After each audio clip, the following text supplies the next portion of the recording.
Well, I am thrilled to have today's guest on with me. Ryan Dempsey is not only one of our star alumni here at Satov, but he also has a very important job at what I would say is today's coolest company. So welcome, Ryan.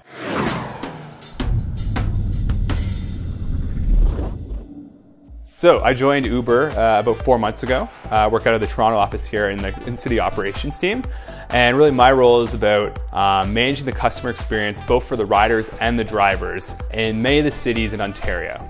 We talk a fair bit at Satov about customer segmentation. We work with a lot of companies, helping them figure out which customers are right for them. We segment them by attitude, by demographics, purchase behavior, etc. How do you think about segmentation at Uber? We sort of have two customers. We have our drivers and we have our riders. Okay, sure, yeah. You know, for drivers, your biggest segmentation is you have your drivers who have this as a full-time role.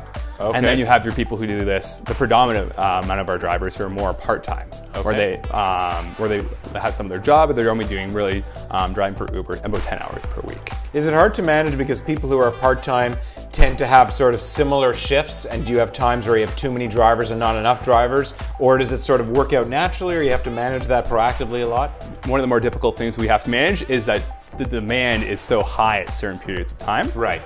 Like your early mornings where everybody's trying to get to work, or your late nights on weekends. Right. So we put a lot of work in trying to get as many drivers as possible to be able to work at those times. What do you do? Are you able to share some of the things that you do to get people to do that? We message to drivers and talk about sort of the earnings that they can make at those times. Right, because of surge pricing. Right. Some of it's with the education, and some of it's also at times where we might provide some incentives for them to work at Okay, very interesting. We've been lucky at Satov to interact with our alumni who have gone on from here to find great jobs. And what we're always curious about is, now that you've left, how do you reflect on your time here? And then also, how did it prepare you for your current job?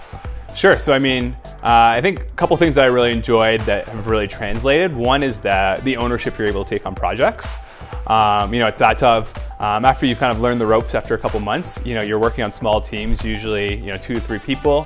Often just you and the partner, or just you and one other team member and a partner, which means you take on a large ownership on projects, building strong relationships with senior leadership at companies, and playing a large role in actually developing how we should solve a problem and then going about actually execution of that.